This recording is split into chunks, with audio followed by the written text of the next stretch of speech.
नमस्कार दोस्तों। डेट है आज की 4 जनवरी 2023 और आपका स्वागत है एडिटोरियल डिस्कशन में। आज देखो 3 इश्यूज हम डिस्कस करेंगे। सबसे पहले इशू डिस्कस करेंगे द हिंदू में प्रिवेंटिंग एनिमल क्रुएलिटी से संबंधित। इसमें देखो जल्लीकट्टू का एंगल है। इसके बाद 2 और इश्यूज हम डिस्कस करेंगे। एक तो डिस्कस करेंगे लाइव मिंट का वेल्थ टैक्स से संबंधित। अगर देखो हमें हमारे देश में गरीबी को कम करना है, अगर वेल्थ को इक्वली डिस्ट्रीब्यूट करना है तो वेल्थ टैक्स लाना होगा, ऐसा राइटर रेकमेंड करते हैं। और सबसे लास्ट में टाइम्स ऑफ इंडिया का आर्टिकल हम डिस्कस करेंगे, वो भी काफी इंटरेस्टिंग है, सर्कुलर इकोनॉमी से संबंधित। डिस्कशन हम स्टार्ट करें उससे पहले कोट आप देख लीजिए। एथिक्स और ऐसे में इस पर क्वेश्चन पूछा जा सकता है। So long as you are ready to die for humanity the life of your country is immortal. Mazzini का यह कोट है। सोच के देखिए, मतलब आप वीडियो को ना 1 मिनट के लिए पॉज कीजिए। क्या आता है आपके मन में इस कोट के बारे में, क्या आइडियाज आते हैं, सोच के देखिए। देखो मैं ना आपको एक एग्जांपल देता हूं। लक्ष्य मूवी आपने देखी होगी ऋतिक रोशन की। उसमें ना ऋतिक रोशन और ओम पुरी के बीच में ना एक कन्वर्सेशन है कि जंग क्यों होती है। तो ओम पुरी थोड़ी सीनियरिटी में छोटे होते हैं, मतलब जूनियर होते हैं ऋतिक रोशन से। वो बोलते हैं क्या बताऊं साहब, बनाने वाले ने तो एक दुनिया बनाई थी, लेकिन इंसान दुनिया के अलग अलग टुकड़ों के लिए लड़ने लगा। मतलब कि देखो धरती पर आर्टिफिशियल बॉर्डर बन गए और उसके बाद ये मेरा घर ये तेरा घर वैसे वाली भावना आ गई। अब चाइना जैसे देश आज भी एक्सपेंशनिज्म की पॉलिसी फॉलो कर रहे हैं। एलएसी पर बार बार इंडिया के बॉर्डर में आने की कोशिश करते हैं। तो देखो बात यह है, हमें ना तेरा मेरा की भावना छोड़ के पूरा जो इंडिया की सिविलाइजेशनल वैल्यूज है ना, पूरा वर्ल्ड एक है। मतलब एक देश के ह्यूमन बीइंग को कोई चोट पहुंचती है तो दूसरे देश के ह्यूमन बीइंग को भी दर्द हो। अगर सभी इसी ह्यूमैनिटी के बारे में सोचें तो फिर देखो आपका देश अमर हो जाएगा, क्योंकि इसका फायदा आपको देश को भी होगा। मैं आपको एग्जांपल देता हूं जो हमने पहले भी डिस्कस किए। देखो टेररिज्म की समस्या है, क्लाइमेट चेंज की समस्या है, ऐसी अनेकों समस्याएं हैं जो एक देश हैंडल नहीं कर सकता। जब हम ना इन समस्याओं को तब हैंडल कर सकते हैं जब हम ये मान के चलें कि पूरा वर्ल्ड एक है। अगर वर्ल्ड के किसी भी हिस्से में ह्यूमन राइट का वायलेशन होता है तो वर्ल्ड के दूसरे हिस्सों में अगर ह्यूमन बीइंग्स को दर्द होता है ना, तो क्या जीतता है? मानवता। मानवता की जीत होती है। अगर इसे हम इग्नोर करते हैं ना तो वर्ल्ड का भविष्य ठीक नहीं है। क्योंकि देखो फेमस कोट है, आपको भी पता है, अगर कहीं पर किसी के ऊपर जुल्म हो रहा है और आप चुप हैं, इसका मतलब अब अगला नंबर आपका है। तो वही चीज है। आज मान लीजिए अफ्रीका के देशों में, एशिया के देशों में अगर गरीबी बहुत ज्यादा है तो डेवलप कंट्रीज भी देखो कहीं ना कहीं उससे आगे जाके अछूते नहीं रहेंगे। आप देख लीजिए कितने सारे एग्जाम्पल्स हैं। वेस्ट एशिया में कुछ होता है, माइग्रेशन कहां पे होता है? यूरोप में। अफगानिस्तान में कुछ होता है तो लोग भाग के कहां शरण लेते हैं? ईरान में, दूसरे देशों में। तो मतलब पूरा वर्ल्ड आप कितना भी अलग करके रख लीजिए, कितनी भी दीवारें खड़ी कर लीजिए, फिर भी किसी वर्ल्ड के किसी हिस्से में कुछ होता है, उसकी चोट दूसरे हिस्से तक आएगी ही। इसलिए आप मानवता के लिए काम कीजिए, ना कि सिर्फ अपने देश के ह्यूमन बींग्स के लिए। लेकिन देखो कोविड-19 के दौरान हमने क्या देखा? वैक्सीन का देखो, डेवलप कंट्रीज ने सिर्फ अपनी अपनी वैक्सीन, अपने अपने लोगों को वैक्सीन देने के बारे में सोचा। हालांकि देखो इंडिया ने प्रायोरिटी दी पहले अपने लोगों को, लेकिन इंडिया का जो वैक्सीन मैत्री वाला प्रोग्राम था ना, उससे न जाने कितने देश के लोगों को फायदा हुआ। तो ये सारे एग्जाम्पल्स आप लिख सकते हो। उसके बाद एथिक्स का एक जबरदस्त एग्जाम्पल है एसपी सदानंद। ये देखो छत्तीसगढ़ में एक घटनाक्रम में गए जहां पे लोग प्रोटेस्ट कर रहे थे, मतलब चर्च पर अटैक हुआ था। देखो प्रोटेस्ट के दौरान ना इनके सर पर चोट आ गई। और एक चीज आपको बताता हूं, वैसे एसपी हैं, अब आपको पता है कई ऑफिसर्स ऐसे नहीं होते, मेरे को मारने की हिम्मत कैसे हुई? देखो ऐसी भी भावना इनके अंदर आ सकती थी जब प्रोटेस्ट चल रहा था। इनके सर पे चोट लगी, खून बह रहा था, लेकिन इन्होंने ना अपना आपा नहीं खोया। जो वैल्यूज एक सिविल सर्वेंट के अंदर होनी चाहिए ना, कि आप इमोशनली इंटेलिजेंट आप हो। बेशक आपको गुस्सा आया कि मुझे चोट लगी, खून आ रहा है बहुत ज्यादा, फिर भी इन्होंने ना बहुत ज्यादा फोर्स का इस्तेमाल नहीं किया, क्योंकि इनको पता था कि फोर्स का इस्तेमाल किया जाएगा तो इश्यू बहुत बड़ा हो जाएगा, लोग और भड़क जाएंगे और लोगों की जान जाएगी, खून खराबा ज्यादा होगा। ऐसी ही सिचुएशन से तैयार रहने के लिए सिविल सर्वेंट्स को ट्रेनिंग दी जाती है, लेकिन बहुत कम सिविल सर्वेंट्स इस ट्रेनिंग को सही ढंग से एडॉप्ट कर पाते हैं और ऐसी जब सिचुएशन आती है अपने इमोशंस पर काबू कर पाते हैं। लेकिन सदानंद जो ये एसपी थे, इन्होंने अपने इमोशंस पर काबू पाया और सिचुएशन को बिल्कुल ठीक ढंग से हैंडल किया। तो मतलब क्रेडिट इनको मिलना चाहिए, ऐसी सिचुएशन को इन्होंने ठीक से संभाला और ऐसे सिविल सर्वेंट्स की हमारे देश को आवश्यकता है। तो ये तो देखो हमने दो चीजें डिस्कस कर ली, एक एथिक्स का कोट और एक एथिक्स का एग्जाम्पल। अब मैं बात करता हूं चेंज की। देखो कल बहुत सारे कमेंट्स मैंने पढ़े चेंज के बारे में। देखो कुछ लोगों का यह कहना था कि प्रीवियस जो फॉर्मेट है वो ठीक था और कुछ लोगों का यह कहना है ये जो फॉर्मेट है वो ठीक है। सबसे पहले तो आप सबने अपनी ओपिनियन दी, इसके लिए बहुत बहुत थैंक यू नहीं कहूंगा, लेकिन मतलब आप सबकी ओपिनियन की बहुत ज्यादा रिस्पेक्ट है।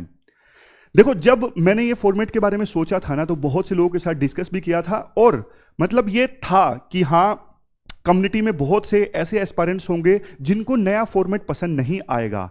मतलब ये एक्सपेक्टेड था, क्योंकि देखो आपकी जगह मैं भी होता तो ये थोड़ा नेचर होता है कि हम चेंज जो है वो हमें थोड़ा सा समय लगता है एडॉप्ट करने में। मैं आपको एग्जांपल देता हूं, एलपीजी रिफॉर्म्स आए, जब देश में लिबरलाइजेशन, प्राइवेटाइजेशन, ग्लोबलाइजेशन वाले रिफॉर्म्स आए थे ना 1990-91 में, एक बहुत बड़ी डिबेट चली थी उस समय कि देश तो तबाह हो जाएगा, सरकार तो बिल्कुल सरकारी प्रॉपर्टी बेच रही है, सरकार लाइसेंस खत्म कर रही है, बिल्कुल कैओस हो जाएगा। लेकिन एलपीजी रिफॉर्म्स जब आए, इसकी वजह से देश एक फास्टेस्ट ग्रोइंग इकोनॉमी बना ना।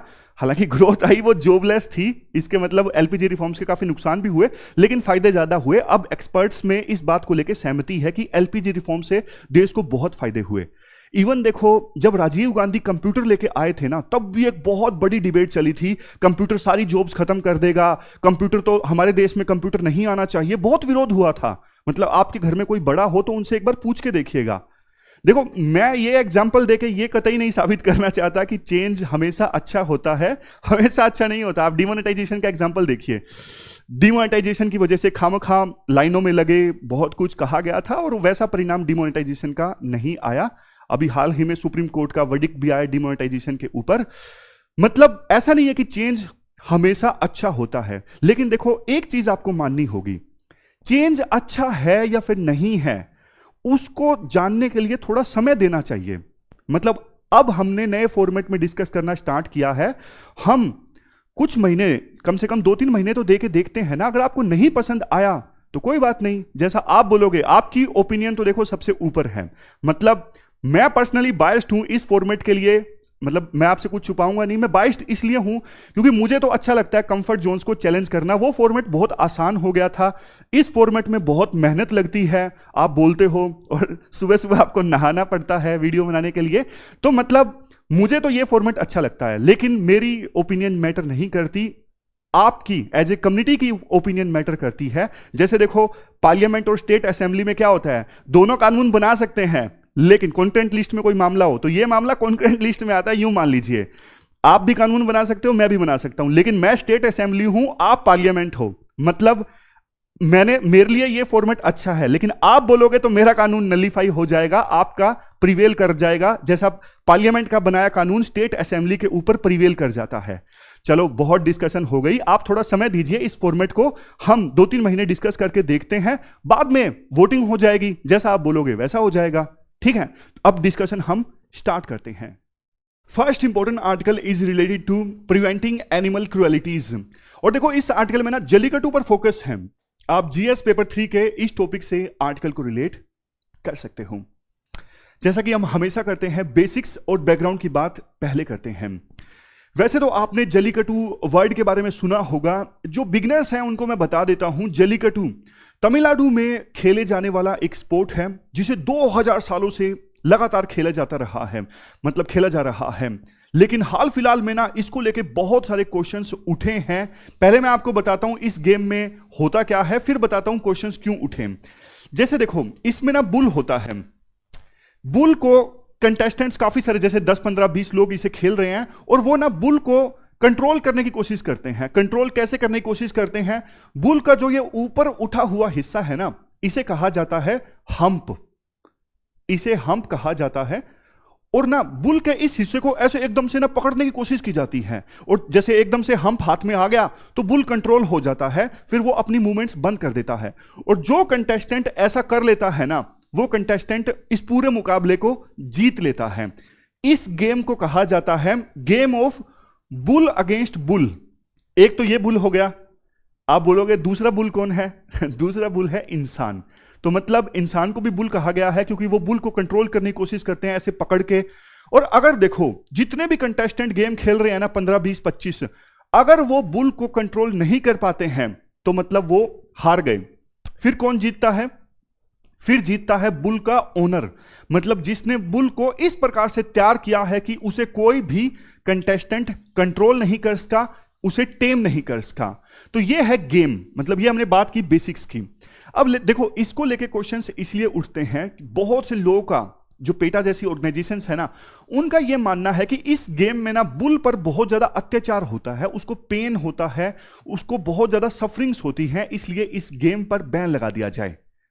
सुप्रीम कोर्ट ने 2014 में इस गेम पे बैन लगा भी दिया था, लेकिन हुआ क्या उसके बाद, चूंकि देखो ये जो गेम है ना कल्चर से जुड़ा है, लगातार 2000 सालों से खेला जाता रहा है, कल्चर से जुड़ा गेम है, तो लोगों ने विरोध करना स्टार्ट किया कि भैया आप हमारे कल्चर पर वार मत कीजिए। सुप्रीम कोर्ट का वर्डिक्ट आ गया, उसके बाद तमिलनाडु में भारी, मतलब बहुत बड़े स्केल पे प्रोटेस्ट होना स्टार्ट हो गया, लोग सड़कों पर आ गए। तो फिर तमिलनाडु की सरकार ना 2017 में एक लेजिस्लेशन लेके आई थी, जिसमें उन्होंने एक एक्ट है प्रिवेंटिंग क्रुएल्टीज टू एनिमल, मतलब प्रिवेंटिंग क्रुएल्टीज टू एनिमल एक्ट 1960, उसमें फेरबदल किया था और जल्लीकट्टू को एग्जम्पशन दे दिया था कि ये जो एक्ट है इस पर लागू नहीं होगा।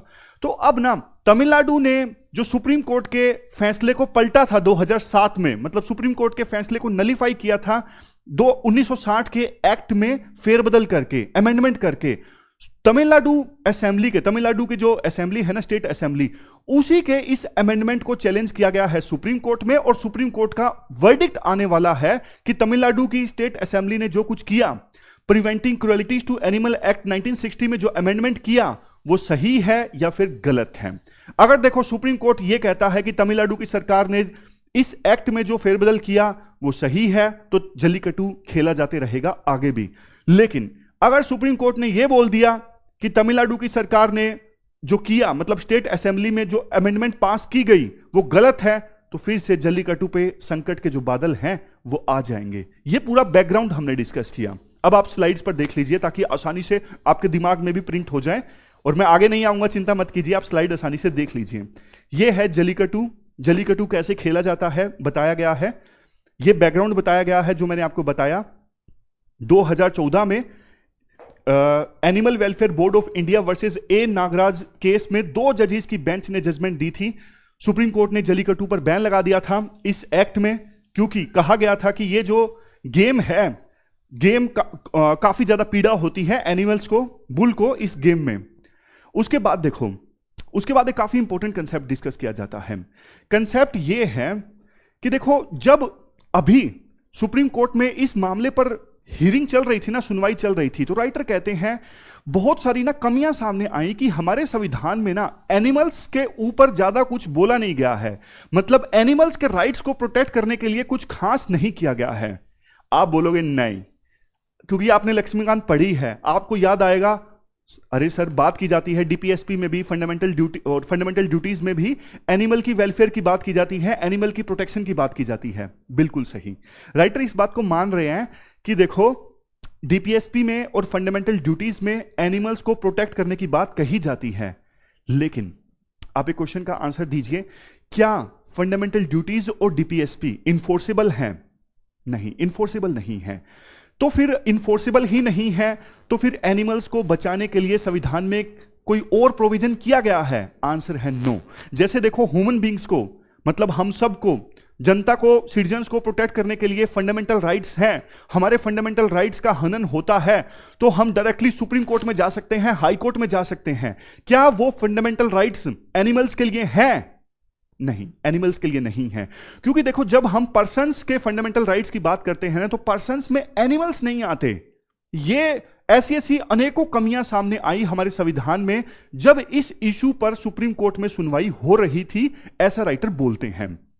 ये देखिए, यहां पे देखिए पार्ट 3 में फंडामेंटल राइट्स जो सिटीजन्स को दिए गए हैं वो एनिमल्स को नहीं दिए गए हैं। जैसे आर्टिकल 14 है राइट टू इक्वलिटी, आर्टिकल 21 है, क्या ये फंडामेंटल राइट्स एनिमल्स को है? नहीं है, क्योंकि देखो ये पर्सन्स को है और पर्सन्स में एनिमल्स नहीं आते हैं। उसके बाद डीपीएसपी फंडामेंटल ड्यूटीज में जैसे मैंने आपको बताया कि एनिमल्स के वेलफेयर की बात कही गई है, एनिमल्स की प्रोटेक्शन की बात कही गई है, लेकिन ये इनफोर्सेबल नहीं है, तो इनसे ज्यादा फायदा नहीं होता, ये अनइनफोर्सेबल ऑब्लिगेशंस हैं। उसके बाद देखो बात आती है कि ये पीसीए एक्ट इनेक्ट किया गया था 1960 में, तो मतलब किस सोच के साथ ये एक्ट लाया गया था 1960 में? देखो उस समय भी सोच ऐसी नहीं थी कि हां भाई कॉन्स्टिट्यूशन ने कुछ ऑब्लिगेशन की है सरकार के ऊपर कि इस प्रकार का एक्ट बनाना है। नहीं, ऐसी कोई ऑब्लिगेशन सरकार के ऊपर नहीं थी कि संविधान ने हमें बोला है कि आप इस प्रकार का एक्ट बनाइए। उस समय सोच थी कि मोरल ऑब्लिगेशंस के साथ ये एक्ट बनाया गया था कि हां बेचारे एनिमल्स को नहीं मारना चाहिए, इनको प्रोटेक्ट करने के लिए हम कुछ कर देते हैं। तो बस इस मोरल सोच के साथ ये एक्ट बनाया गया था। अगर देखो संविधान ने कुछ कहा होता ना कि सरकार को कि आपको यह एक्ट बनाना है, तो एक्ट ज्यादा अच्छा बनता। 1960 का जो एक्ट है ना ज्यादा अच्छा नहीं है, मतलब इसमें बहुत सारी कमियां हैं, क्योंकि यह इसी सोच के साथ बनाया गया था कि बेचारे हैं इनकी वेलफेयर के लिए एक्ट बना देते हैं, तो बना दिया। लेकिन अगर फिर से बोलता हूं, संविधान ने डायरेक्टली बोला होता ना सरकार को कि आप इस पे कानून बनाइए, तो ज्यादा अच्छा कानून सरकार बनाती। अब कमियां क्या है इस 1960 के एक्ट में? कमियां यह है कि जैसे एनिमल्स को एक्सपेरिमेंट्स के लिए इस्तेमाल किया जा सकता है, इस पर बैन नहीं लगाया गया है। तो एनिमल्स को इस्तेमाल किया जाता है एक्सपेरिमेंट्स के लिए, इस पर जो ये एक्ट है ना 1960 का, प्रिवेंटिंग क्रूएलिटीज टू एनिमल एक्ट 1960, कुछ नहीं बोलता, इसको एग्जेम्पशन दे दी गई है कि आप एनिमल्स का इस्तेमाल कर लीजिए एक्सपेरिमेंट्स के लिए, कोई दिक्कत नहीं है। तो इस प्रकार की कमियां हैं 1960 के इस एक्ट में। अब देखो आप आगे का इश्यू देखिए, तमिलनाडु के लिए चूंकि ये कल्चर का मामला है, 2017 में जल्दी से तमिलनाडु की स्टेट असेंबली ने कानून बनाया, मतलब ये जो एक्ट है इसमें एग्जेप्शन दे दिया गया जल्लीकट्टू पर। सुप्रीम कोर्ट के फैसले को, 2014 के फैसले को नलीफाई कर दिया गया और जल्दी से प्रेसिडेंट की एसेंट भी ले ली गई। अब देखो तमिलनाडु स्टेट असेंबली ने जो कुछ किया ना, उसको चैलेंज किया गया सुप्रीम कोर्ट में पिटिशनर के द्वारा। बोला गया पिटिशनर के द्वारा कि तमिलनाडु की स्टेट असेंबली ने जो किया गलत था, 2014 के सुप्रीम कोर्ट के जजमेंट को नलीफाई नहीं करना चाहिए था, यानी पीसीए एक्ट 1960 में अमेंडमेंट नहीं करनी चाहिए थी। लेकिन क्वेश्चन ये उठता है, कौन से आर्गुमेंट पिटिशनर दे रहा है सुप्रीम कोर्ट में? मतलब तमिलनाडु की स्टेट असेंबली ने जो किया कैसे गलत है, मतलब क्यों गलत है? उन दो आर्गुमेंट्स पे अब हमें डिस्कशन करनी है कि पिटिशनर ने क्या बोला है कि क्यों गलत है तमिलनाडु स्टेट असेंबली का वो अमेंडमेंट। देखो दो चीजें आती हैं यहां पे, एक तो क्या तमिलनाडु की स्टेट असेंबली पीसीए एक्ट 1960 में फेरबदल कर सकती है, हां या ना? अगर नहीं कर सकती तो कर दिया है तमिलनाडु की स्टेट असेंबली ने, फिर तो वो गलत हो जाता है। अब दूसरी चीज ये आती है, तमिलनाडु की स्टेट असेंबली ने जो किया, मतलब जल्लीकट्टू को एग्जम्पशन दी, क्या ये सिटीजन्स के फंडामेंटल राइट्स को वायलेट करता है? आपके मन में आएगा सर नहीं करता, साफ तौर पे। मतलब तमिलनाडु स्टेट असेंबली ने जल्लीकट्टू को एग्जम्पशन दिया है, उसमें हमारे सिटीजन, हमारे फंडामेंटल राइट्स कहां से आ गए? बताता हूं कैसे। पहले तो बात करते हैं पहले आर्गुमेंट की। पहला आर्गुमेंट क्या है? क्या तमिलनाडु की स्टेट असेंबली ऐसा कर सकती है? क्या तमिलनाडु की स्टेट असेंबली पीसीए एक्ट में फेरबदल कर सकती है? इसका आंसर है यस, क्योंकि देखो एनिमल के ऊपर क्रूएलिटीज का जो मामला है ना, वो कॉन्करेंट लिस्ट में आता है। कॉन्करेंट लिस्ट की एंट्री 17 है। अब आपको पता है कॉन्करेंट लिस्ट में जो मामले आते हैं उस पर दोनों कानून बना सकते हैं, पार्लियामेंट भी और स्टेट असेंबली भी। तो तमिलनाडु की स्टेट असेंबली ने एनिमल क्रूएलिटीज के ऊपर कानून में फेरबदल किया, तो मतलब कॉम्पिटेंस तो है, तमिलनाडु की स्टेट असेंबली ऐसा कर सकती थी, उन्होंने किया। लेकिन राइटर एक आर्गुमेंट देते हैं कि ये जो किया गया ना तमिलनाडु की स्टेट असेंबली के द्वारा, ये डॉक्ट्रिन ऑफ कलरेबल लेजिस्लेशन को वायलेट करता है। देखो जो डॉक्ट्रिन ऑफ कलरेबल लेजिस्लेशन है ना, वो ये बोलता है जो चीज आप डायरेक्ट नहीं कर सकते वो चीज आप इनडायरेक्ट भी नहीं कर सकते। मैं आपको आसान भाषा में बताता हूं, अगर कोई legislature, for example state assembly, किसी इशू पर डायरेक्ट कानून नहीं बना सकती, तो मतलब वो इनडायरेक्ट कानून भी नहीं बनाएगी। मतलब ऐसा नहीं कि उसने धोखे से कानून बना लिया उस सब्जेक्ट पर, डायरेक्टली तो साफ तौर पे लिखा हुआ है फॉर एग्जांपल कि आप इस पर कानून नहीं बनाओगे, बट धोखे से इनडायरेक्टली किसी पीछे के रास्ते पर उस पर कानून बना दिया गया। यह होता है कलरेबल लेजिस्लेशन। तो राइटर कहते हैं कि तमिलनाडु की स्टेट असेंबली के द्वारा जल्लीकट्टू को एग्जम्पशन देना सुप्रीम कोर्ट के वर्डिक्ट के बाद, यह एक प्रकार से कलरेबल लेजिस्लेशन है। इनडायरेक्टली तमिलनाडु की स्टेट असेंबली ने जल्लीकट्टू को एग्जम्पशन दे दिया है। समझ गए? अब देखिए, अब दूसरे आर्गुमेंट की बात करते हैं। दूसरा आर्गुमेंट क्या है? क्या यह सिटीजन्स के फंडामेंटल राइट्स को वायलेट करता है? जी हां, करता है। कैसे करता है आप बताइए? आर्टिकल 21 क्या है? आप बोलोगे सर आसान है ये तो। आर्टिकल 21 है राइट टू लाइफ। बिल्कुल सही, आर्टिकल 21 है राइट टू लाइफ। लेकिन देखो, पिछले कुछ सालों में ना लाइफ की जो डेफिनेशन है ना, बहुत ज्यादा एक्सपेंड हो गई है। अब ना राइट टू लाइफ में लाइफ का मतलब यह भी है राइट टू प्रोटेक्शन अगेंस्ट, मतलब डिस्ट्रक्शन ऑफ इन्वायरमेंट, कि मतलब आपका यह अधिकार है कि कोई दूसरा पर्सन इन्वायरमेंट को डिस्ट्रॉय ना कर पाए। समझ गए? लेकिन एनिमल्स को अगर नुकसान पहुंचाया जा रहा है, क्योंकि एनिमल्स भी आते हैं इन्वायरमेंट में, एनिमल्स वाइल्ड लाइफ में आते हैं, तो मतलब आपका जो राइट टू लाइफ है ना, वो भी प्रभावित हो रहा है। क्यों? क्योंकि लाइफ में यह चीज भी आती है कि आपके इन्वायरमेंट को कोई नुकसान नहीं पहुंचाएगा। आपको हक है कि आप क्वालिटी वाले इन्वायरमेंट में अपनी लाइफ व्यतीत करोगे। लेकिन कोई एनिमल्स को मार रहा है, मतलब आपका कोई राइट टू लाइफ को वायलेट कर रहा है, क्योंकि राइट लाइफ में यह भी तो चीज आती है ना कि इन्वायरमेंट को कोई नुकसान नहीं पहुंचाएगा। समझ गए पूरा कंसेप्ट?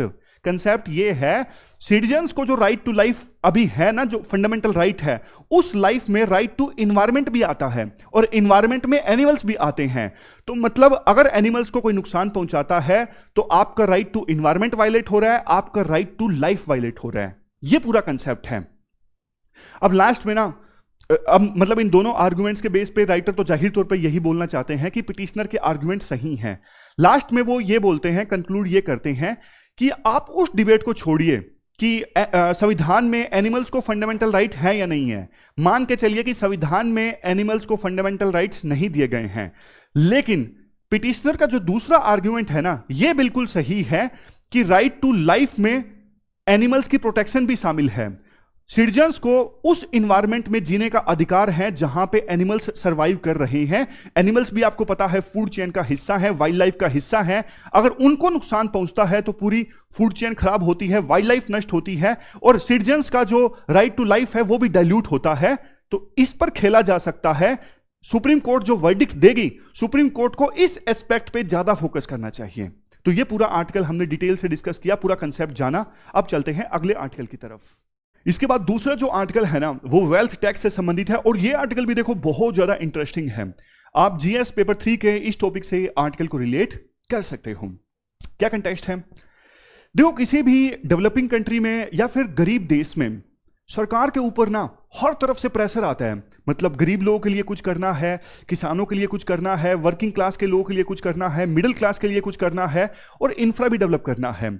लेकिन सरकार ये कहती है कि भैया हमारे पास सच में पैसा नहीं है। तो राइटर ये कहते हैं कि बात सच है कि डेवलपिंग कंट्री में, गरीब देशों में सरकार के पास इतना रेवेन्यू नहीं होता है। तो उस चीज को एड्रेस करने के लिए ना राइटर ये सजेस्ट करते हैं कि आप वेल्थ टैक्स लगा दो। वेल्थ टैक्स से आपको बहुत ज्यादा रेवेन्यू मिलेगा। और क्यों सरकार को वेल्थ टैक्स लगाना चाहिए, राइटर बहुत सारे आर्गुमेंट्स भी देते हैं। जैसे देखो, अभी हमारे देश में ना हो क्या रहा है, जो अमीर लोग हैं ना उनके तो बल्ले बल्ले है, मतलब उनके पास तो पैसा और ज्यादा इकट्ठा होता जा रहा है। लेकिन जो गरीब लोग हैं ना, वो बेचारे और ज्यादा गरीब होते जा रहे हैं। तो राइटर कहते हैं क्यों ना आप अमीर लोगों के ऊपर टैक्स लगाओ। वो टैक्स किसको मिलेगा? सरकार को मिलेगा। और सरकार उस पैसे से किसके लिए काम करेगी? गरीब लोगों के लिए काम करेगी।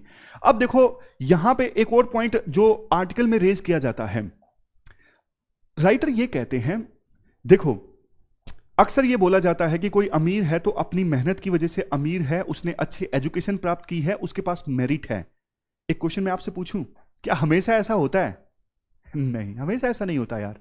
क्योंकि देखो, मान लो हमारे देश में जो टॉप इंडस्ट्रियलिस्ट हैं, अब उनके बच्चे हैं, उनको पैसा मिलेगा अपने पेरेंट्स का, क्योंकि उनके पेरेंट्स ने अच्छा काम किया था। मैं किसी का नाम नहीं लूंगा यहां पे, क्योंकि मतलब किसी का नाम लेके नेगेटिविटी स्प्रेड करना कभी भी अच्छा नहीं होता। लेकिन आपको पता है, जिसको पैसा मिला है विरासत में, जिसको प्रॉपर्टी मिली है पूरी की पूरी विरासत में, कोई जरूरी नहीं उसके पास मेरिट हो, कोई जरूरी नहीं उसके पास अच्छी एजुकेशन हो। देश में और भी ऐसे लोग हो सकते हैं जिनके पास मेरिट है, जिनके पास एजुकेशन है, लेकिन वो उतने अमीर नहीं हैं। तो ये पॉइंट यहां पे राइटर रेज करते हैं कि इनहेरिटेंस में यानी विरासत में बहुत से लोगों को दुनिया भर का पैसा मिलता है, जिसकी वजह से वो बहुत ज्यादा अमीर हो जाते हैं। अब देखो, आप हमेशा बोलते हो कि सर डेटा दीजिए जो आंसर में इस्तेमाल किया जा सके। डेटा मैं कभी नहीं छोड़ता, मतलब जो भी इंपॉर्टेंट डेटा होता है, क्योंकि इसी से वैल्यू एडिशन होता है, आंसर सब्सटेंशिएट होता है। लेकिन बेकार का डेटा भी देखो, आपको यह पता होना चाहिए कौन सा डेटा आप आंसर्स में इस्तेमाल कर सकते हो और कौन सा डेटा आपको छोड़ना है। अननेसेसरी डेटा कभी इकट्ठा मत कीजिए, अनावश्यक डेटा। तो ये यूज होने वाला फैक्ट है।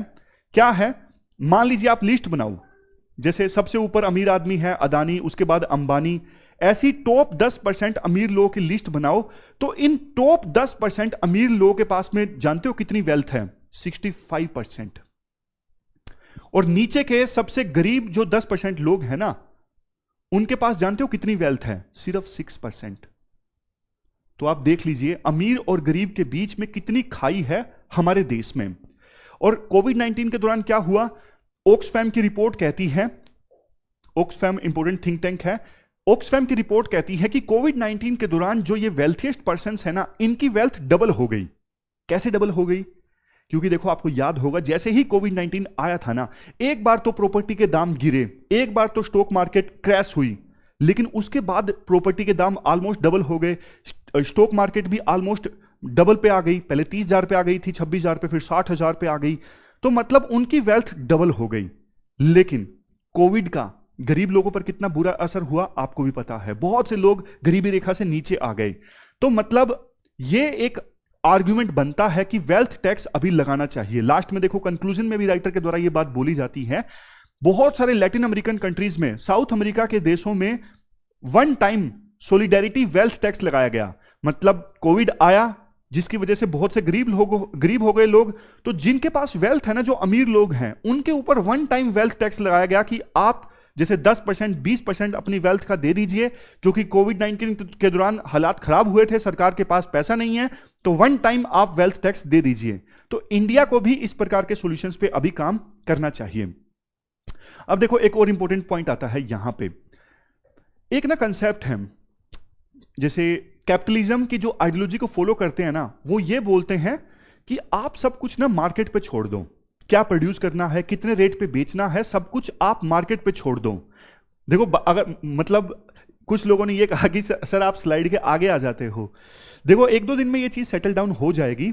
मतलब अब मैं बीच बीच में कॉन्शियस हो जाता हूं, लेकिन 1-2 दिन में ये चीज सेटल डाउन हो जाएगी और आदत पड़ जाएगी इस फॉर्मेट की भी। तो कंसेप्ट ये है, कैपिटलिज्म वाले ये बोलते हैं कि सब कुछ मार्केट पे छोड़ दो। अगर कोई पर्सन अमीर हो भी रहा है तो उसका फायदा बाद में गरीब लोगों को भी हो जाएगा। हमारे देश में एलपीजी रिफॉर्म्स आए तो उसका एक वो ट्रिकल डाउन अप्रोच वाली बात आपने सुनी है ना, कि अमीर लोगों के पास जब पैसा आता है ना, तो वो इन्वेस्ट करते हैं। जैसे अमीर लोगों के पास पैसा आया, वो कोई फैक्ट्री लगाएंगे, फैक्ट्री में लोगों को रोजगार मिलेगा, जिन लोगों को रोजगार मिलेगा वो मार्केट में जाएंगे कुछ चीजें खरीदने के लिए, इससे डिमांड उत्पन्न होगी, इकोनॉमिक एक्टिविटीज ज्यादा होंगी, इकोनॉमी एक्सपेंड होगी।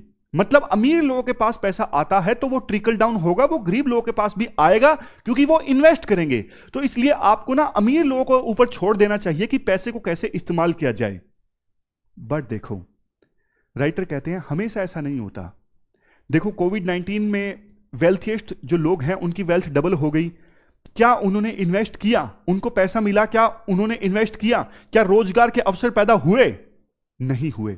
देखो, डेटा देखिए, सरकार ने क्या किया था, 2019-20 में कॉर्पोरेट टैक्स रेट को कम कर दिया था। पहले 30% था, उसके बाद सरकार ने कम करके इसको कर दिया 22%। अब कायदे से तो देखो ऐसा होना चाहिए था कि कॉर्पोरेट टैक्स रेट कम हुआ, कॉर्पोरेट ग्रुप्स को ज्यादा सेविंग हुई, अब वो ज्यादा इन्वेस्ट करें, लेकिन उन्होंने नहीं किया।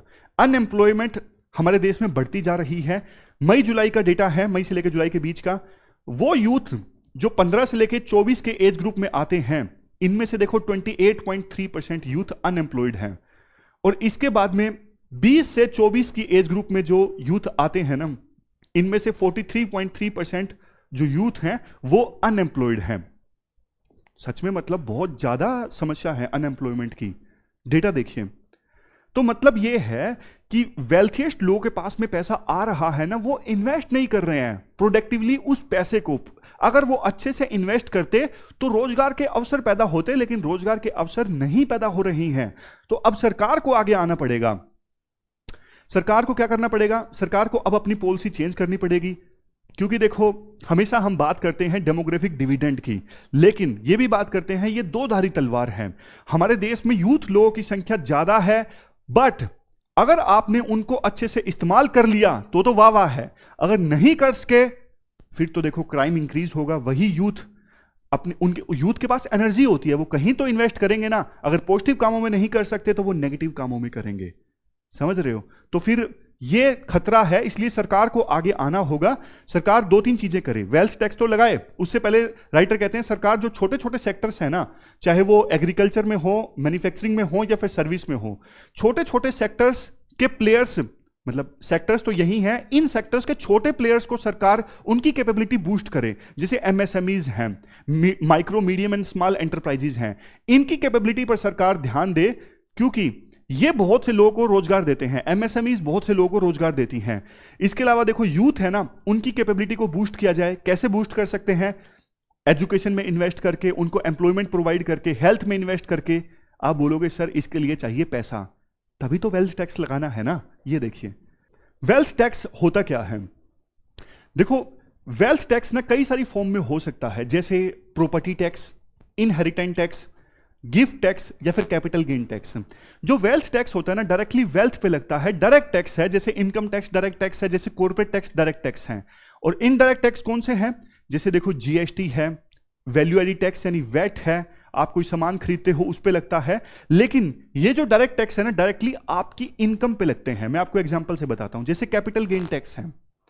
कैपिटल गेन टैक्स का आपको एग्जांपल देता हूं। आपने ना, आपके पास एक प्लॉट है, आज उसकी कीमत है 2 करोड़ रुपए। 4 साल बाद आप उस प्लॉट को बेच रहे हो 4 करोड़ में।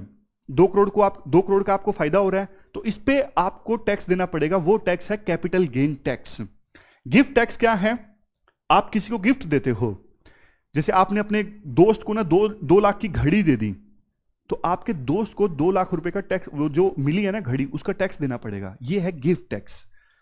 उसके बाद में है इनहेरिटेंट टैक्स, मतलब विरासत में जो आपको पैसा मिलता है। जैसे मान लीजिए अंबानी या अदानी अपने बच्चों को विरासत में कुछ पैसा देते हैं, प्रॉपर्टी देते हैं, तो उस पर जो टैक्स लगता है वो होता है इनहेरिटेंस टैक्स। हमारे देश में देखो ये टैक्स ना ठीक से नहीं लगते, राइटर ये कहते हैं। जैसे देखो गिफ्ट टैक्स है, लगता तो है 50,000 रुपए के ऊपर जो भी गिफ्ट दिया जाता है उस पर टैक्स लगता है कायदे से, लेकिन ना एग्जम्पशंस बहुत ज्यादा हैं।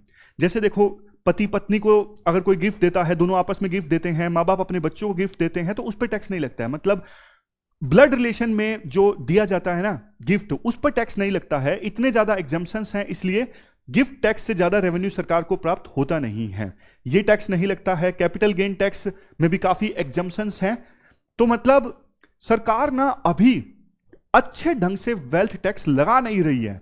सरकार ना बाकी बेस्ट प्रैक्टिसेस से सीख सकती है। जैसे देखो लैटिन अमेरिकन कंट्रीज का एग्जांपल लीजिए। जब कोविड-19 आया ना, तो लैटिन अमेरिकन कंट्रीज में, जैसे अर्जेंटीना में, पेरू में, जैसे वन टाइम सोलिडेरिटी टैक्स लगाया गया, वेल्थ टैक्स लगाया गया। मतलब अमीर लोगों को बोला गया कि देखो भैया बहुत गरीबी आ गई है, हमारे पास पैसे नहीं है, आप वन टाइम के लिए अपनी वेल्थ पर टैक्स एक्सेप्ट कीजिए, जैसे 10%, 20%। तो एक टाइम के लिए अमीर लोगों को अपनी 10% या जितना भी टैक्स लगाया गया 20% वेल्थ छोड़नी पड़ी। तो इंडिया भी ऐसा कुछ सोच सकता था। इसके अलावा देखो प्रोग्रेसिव वेल्थ टैक्स भी सरकार के द्वारा लगाया जा सकता है कि आप हर साल, जैसे आपकी वेल्थ में गेन हो रहा है ना, हर साल आप अपनी वेल्थ गेन में कुछ ना कुछ टैक्स दीजिए। तो ऐसी ऐसी कुछ इनोवेटिव चीजें ना सरकार को अब लानी होंगी। लेकिन देखो इसकी ना डार्क साइड मैं बताऊं, अगर सरकार ना ज्यादा टैक्स लगा देती है ना, तो इसका खामियाजा क्या होता है वो आर्टिकल में नहीं बताया हुआ, मैं आपको बता देता हूं। फिर ना उद्योगपति देश को छोड़ के जाने लगते हैं। मतलब एक आर्टिकल मैंने पढ़ा, बहुत सारे जो स्टार्टअप वाले हैं, उद्योगपति हैं, क्या कर रहे हैं, दुबई में अपनी कंपनी स्टैब्लिश करते हैं, वहां पे कम टैक्स उनको देना पड़ता है, तो कंपनी उनकी दुबई में रजिस्टर्ड है, काम यहां पे कर रहे हैं, फिर लोग ऐसे लूप होल ढूंढ के काम करने लगते हैं। तो इस वजह से ये जो हमने आर्टिकल डिस्कस किया ना, वैसे तो ठीक है, बट प्रैक्टिकली और भी बहुत सारी चीजों को कंसीडर करना पड़ता है एकदम से टैक्स लगाने से पहले। समझ गए? तो अब चलते हैं हम अगले आर्टिकल की तरफ। इसके बाद देखो लास्ट जो आर्टिकल है ना, वो सर्कुलर इकोनॉमी से संबंधित है। ये तो देखो सिंपल आर्टिकल है, आप जीएस पेपर 3 के इस टॉपिक से आर्टिकल को रिलेट कर सकते हो। सर्कुलर इकोनॉमी है क्या? एक एग्जांपल की सहायता से मैं आपको बताता हूं। देखो कई बार ना आप हिंदी मूवीज में देखते हो, ऐसे कई बार लड़के लड़कियां नहीं दिखाते, मतलब वर्ड होता है अमीर बाप की औलाद, ऐसा इस्तेमाल होता है वर्ड कि वो ऐसी डायलॉग्स इस्तेमाल करते हैं कि एक बार मैं कपड़े पहन लूं वो फिर से मैं नहीं पहनता या पहनती, ऐसे डायलॉग्स आते हैं ना। तो ये क्या है? ये लीनियर इकोनॉमी है। एक बार आपने कोई चीज इस्तेमाल की, उसके बाद फेंक दी। समझ गए? मतलब मैन्युफैक्चरर ने चीज को प्रोड्यूस किया, उसको यूज किया गया, चलो एक बार छोड़िए, कई बार यूज कर लिया गया, उसके बाद उसे फेंक दिया गया। लेकिन अब आइए हमारी जैसी मिडिल क्लास की फैमिलीज में क्या होता है? मिडिल क्लास फैमिलीज में क्या होता है? मैन्युफैक्चरर ने चीज बनाई, सिर्फ एग्जाम्पल है, टेक्निकल टर्म्स में मत जाइएगा, समझने के लिए है ताकि आपको याद हो जाए। मैन्युफैक्चरर ने चीज बनाई, उसके बाद मिडिल क्लास फैमिली ने वो चीज परचेज की। सबसे पहले सबसे बड़ा भाई या बहन उस फॉर एग्जाम्पल पैंट को पहनेगा या पहनेगी, उसके बाद छोटा भाई, उसके बाद सबसे छोटा भाई या बहन, चलता जाएगा। फिर लास्ट में भी मिडिल क्लास फैमिलीज में मदर उस कपड़े को फेंकेगी नहीं, उसको इस्तेमाल करेंगी। किस लिए? एज ए कपड़ा इस्तेमाल करेगी, डस्टिंग के लिए या फिर किसी और चीज के लिए, मतलब पूरी तरह से उसका इस्तेमाल किया जाएगा। बाद में फिर उसकी रिसाइकलिंग होगी, जैसे भी कपड़े की होगी। तो जैसे मैंने आपको बोला, टेक्निकल टर्म्स में मत जाइएगा। तो ये है सर्कुलर इकोनॉमी। सर्कुलर इकोनॉमी में देखो, जो मैन्युफैक्चरर होता है ना, सबसे पहली चीज वो कम से कम रिसोर्स का यूज करता है चीज को बनाने के लिए, कोशिश करता है चीज को बनाने। ये तो रिसाइकलिंग इकोनॉमी है, ये है सर्कुलर इकोनॉमी। सबसे पहले तो मिनिमल टेक लिया, चीज को बनाने के लिए कम से कम रिसोर्स का इस्तेमाल हुआ, चीज बन गई तो फिर उसका इस्तेमाल होगा, खराब हो गई फिर भी रीयूज होगी, रिपेयर होगी, तब तक यूज होती रहेगी जब तक की जा सकती है, बार बार बार बार बार बार। उसके बाद रिसाइकल होगी, रिसाइकल के बाद फिर से रॉ मटेरियल का यूज किया जाएगा नई चीज को बनाने के लिए। तो ये है सर्कुलर इकोनॉमी। कम से कम रिसोर्स यूज करो, और जब यूज करो बार बार यूज करो, रिपेयर करो, फिर से यूज करो, जब यूज ना करने लायक रहे फिर आप उसको रिसाइकल करके एक नया प्रोडक्ट बना लो। तो ये सर्कुलर इकोनॉमी है।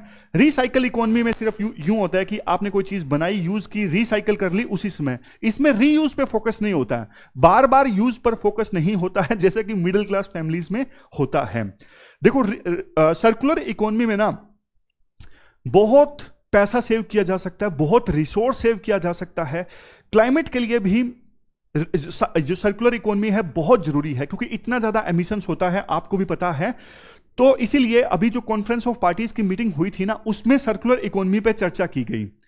अब देखो हमारे देश में ना सर्कुलर इकोनॉमी पे ज्यादा कुछ हो नहीं रहा है, चैलेंजेस की बात की जाती है। जैसे देखो, एक तो सरकार का जो विजन है ना सर्कुलर इकोनॉमी के ऊपर क्लियर नहीं है कि कैसे हम सर्कुलर इकोनॉमी कंसेप्ट को प्रमोट कर सकते हैं। मतलब ऐसा कुछ नीति आयोग ने डॉक्यूमेंट प्रेजेंट किया हो या फिर सरकार ने अपना 5 साल का विजन रखा हो, ऐसा कुछ नहीं है। सरकार का विजन अभी अनक्लियर है इस इश्यू पर। इंडस्ट्रीज की भी रिलेक्टेंस है, क्योंकि देखो सप्लाई चेन लिमिटेशंस हैं। अब इंडस्ट्रीज वाले बोलते हैं कि देखो हमें रिसाइकल होके मटेरियल नहीं मिल रहा है, हम क्या करें? मतलब हम रिसाइकल मटेरियल को कैसे इस्तेमाल करें जब हमारे पास आ ही नहीं रहा है। हमारे पास में रिसाइकलिंग के लिए इंफ्रास्ट्रक्चर इतना नहीं है, जो कि अगला पॉइंट भी है, ये इंफ्रास्ट्रक्चरल चैलेंजेस, कि रिसाइकलिंग का इंफ्रास्ट्रक्चर हमारे पास उतना है नहीं। इंडस्ट्रीज वाले कहते हैं कि हमको इतना इंसेंटिव भी नहीं है कि हम ये यूज करें सर्कुलर इकोनॉमी के कंसेप्ट को, मतलब जो रिसाइकलिंग वाला मटेरियल है वो यूज करें। ऐसा तो नहीं है कि वो बहुत ज्यादा सस्ता है इसलिए हमें इंसेंटिव नहीं है। नेक्स्ट, अवेयरनेस नहीं है, लोगों में भी अवेयरनेस नहीं है कि हमें चीजों को बार बार रीयूज करना चाहिए। नहीं, यहां पे तो सोच बहुत से लोग ऐसी होती है कि जैसे पन्नी नहीं होती, पॉलिथीन, एक बार इस्तेमाल किया फेंक दिया। लेकिन अब धीरे धीरे लोगों में जागरूकता आने लगी है। बहुत से लोग देखते हैं कि कोई चीज परचेज करने के लिए भी कपड़े या दूसरी चीज का थैला लेके जाते हैं। इंफ्रास्ट्रक्चर चैलेंजेस की हमने बात की। कल्चरल चैलेंजेस, कल्चरल चैलेंजेस क्या? वही जो जो मूवीज में दिखाते हैं, मैं एक बार कुछ कपड़े पहन लूं तो बाद में नहीं पहनता या पहनती, मतलब वो अपनी अमीरियत को दिखाने की कोशिश करते हैं। तो ये कल्चरल चैलेंजेस हैं कि लोगों में बदलाव आना चाहिए, सोच में बदलाव आना चाहिए। उसके बाद में क्या किया जा सकता है? सबसे पहले तो देखो, आप कानून बनाओ, ऐसा कानून बनाओ, आप ना मैंडेटरी बना दो कि ये चीज आपको मैन्युफैक्चर करनी है तो इसमें इतना % आप रिसाइकल्ड मटेरियल यूज करोगे। ऐसी सरकार कानून के तहत ना चीजें मैंडेटरी बना सकती है। उसके बाद में R&D इन्वेस्टमेंट, मतलब पूरी R&D होनी चाहिए रिसाइकलिंग के ऊपर, कैसे चीजों को और बेहतर ढंग से रिसाइकल किया जा सकता है। नई नई टेक्नोलॉजीज का इस्तेमाल होना चाहिए चीजों को रिसाइकल करने के लिए, और उसका इस्तेमाल करना चाहिए नई चीज बनाने के लिए। टेक्नोलॉजी ड्रिवन रिसाइकलिंग, जैसा हमने डिस्कस किया, रिसाइकलिंग के लिए ना आजकल इतनी लेटेस्ट टेक्नोलॉजीज हैं, उसका इस्तेमाल होना चाहिए। मैनुअल ढंग से जो पहले काम होता था उसमें कमी आनी चाहिए। बस खत्म हो गया। छोटा ये आर्टिकल था सर्कुलर इकोनॉमी से संबंधित। तो ये थी हमारी आज की डिस्कशन। आज हमने 3 इश्यूज को डिटेल से डिस्कस किया। फिलहाल इस डिस्कशन में इतना ही है। Thank you very much for discussion.